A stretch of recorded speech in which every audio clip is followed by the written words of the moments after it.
এই পলিসিগত যে আমাদের যে পার্সপেক্টিভটা ওইটা কিন্তু মাথায় রাখতে হবে যখন আমরা এসএমই কৃষকদেরকে ঋণ দেওয়া এটা এই সুবিধাটা যদি পাওয়া যায় তাহলে লাভ এবং সামাজিক যে আমরা দায়বদ্ধতা এই দুটোর আমরা সংমিশ্রণ করতে পারবো। দর্শক, আমরা আরো একটি বিরতিতে যাচ্ছি। বিরতির পর ফিরে আসবো বাংলাদেশ ব্যাংকের টেকনাফ থেকে তেতুলিয়া রোড শো নিয়ে আরো বিস্তারিত আলোচনায়।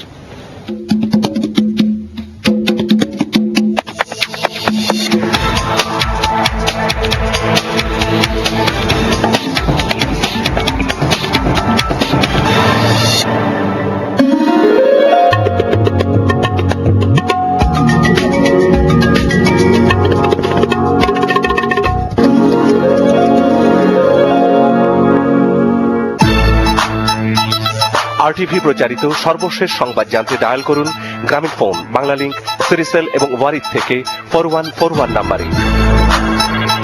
সিজনের প্রতি সালাম রইল আমার, নয়া পুষের ইচ্ছায় একটা শোনো একবার। Bengal plastic table, Bengal plastic table সেটের দেখো কতই বাহার।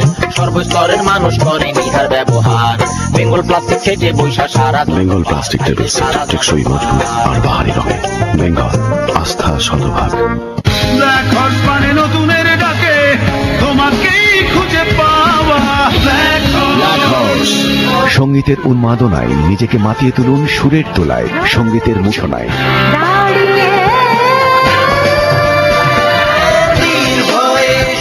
নতুন প্রজন্মের শিল্পীদের অংশগ্রহণে সঙ্গীত বিষয়ক প্রতিযোগিতামূলক অনুষ্ঠান ব্ল্যাক হর্স আরটিভি গোল্ডেন কি। এবার তোমরা গাও।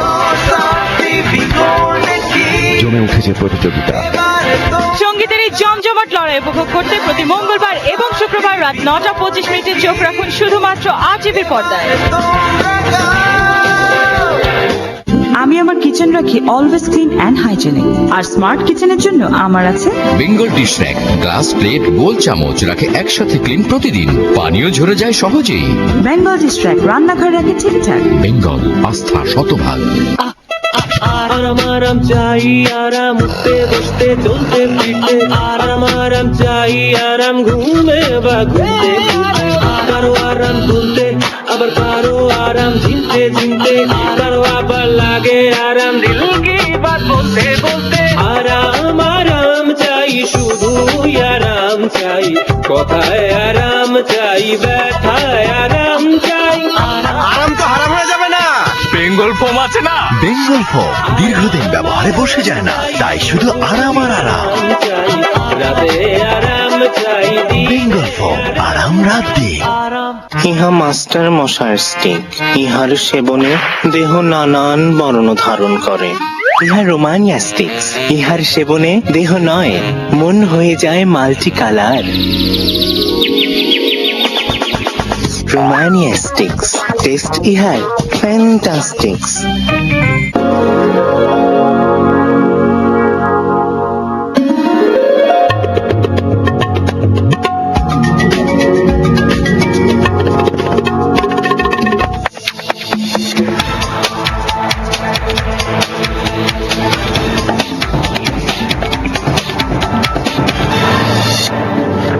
দর্শক, ফিরে এলাম রোড টু ডেমোক্রেসি, গণতন্ত্রের পথে। আমাদের রোড টু ডেমোক্রেসি অনুষ্ঠানে আমরা আজকে রোড শো নিয়ে কথা বলছি। টেকনাফ থেকে তেতুলিয়া 26 তারিখ থেকে শুরু হচ্ছে 2 এপ্রিল পর্যন্ত।